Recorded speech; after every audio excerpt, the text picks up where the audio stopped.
खुलुमबाय स्टुडिअ दं आं राजीब बसुमतारी थारैनो बे समाव बिटिआर हाग्रा बिफाननि मावफुं सोद्रोमा रनजित बसुमतारी बिथाङा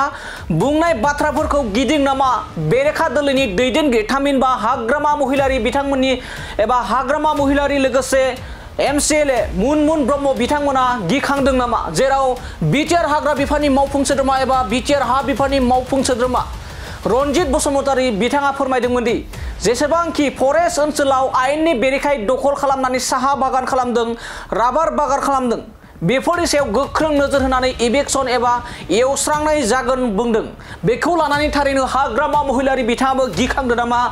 बिटिआर हाग्रा बिफाननि मावफुं सोद्रोमा रनजित बसुमतारी बिथांनि बुंनाय बाथ्राखौ लोगोसे मुनमुन ब्रह्म बिथाङाबो गिदिं नामा जेराव साहा बागानखौ एरखुजोबनायनि बाथ्रा बुंदों बिटिआर हाग्रा बिफाननि मावफुं सोद्रोमा रनजित बसुमतारी बिथाङा आरो बेखौ लानानैनो बाथ्रा बुंदों मुनमुन ब्रह्म बिथाङा लोगोसे हाग्रामा महिलारी बिथाङाबो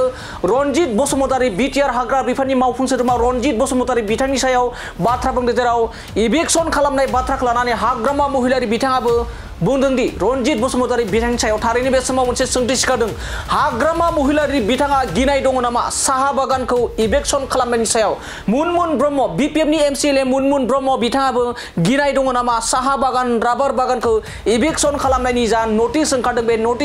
नटिसनि सायाव गिनाय दङ नामा मुनमुन ब्रह्म बिथाङा दानिया फैदो बिदिब्ला मुनमुन ब्रह्म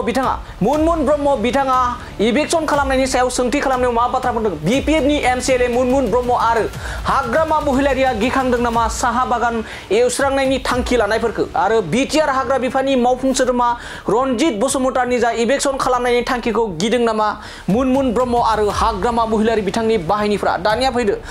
इभेक्सन खालामनायनि सायाव माबायदि बाथ्रा बुंदों मुनमुन ब्रह्म बिथांनिफ्राय जों आबुङै मिथिना लानि पर्बतजरायाव जों बिपिएफ हिसाबै रायजो राजाफ्रा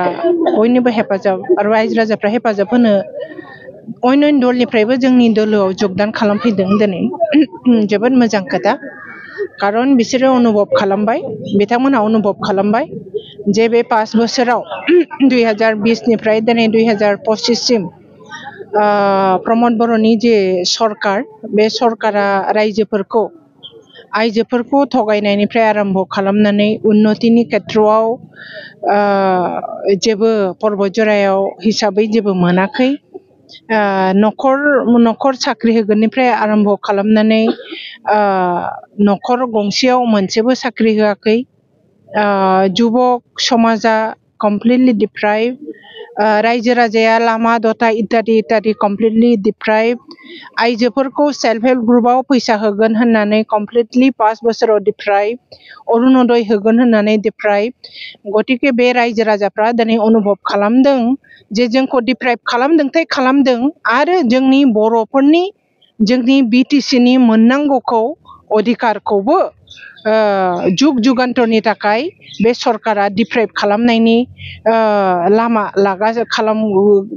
खालामगासिनो दं खामानि मावगासिनो दं गतिके बे सरकारखौ जोगारनांगौ आरो हाग्रामा महिलारिखौ प्रतिष्ठा खालामफिननांगौ बे मिजिं थिनानै बयबो दिनै लोब जगदान खालामफैदों दिनैनि दिनाव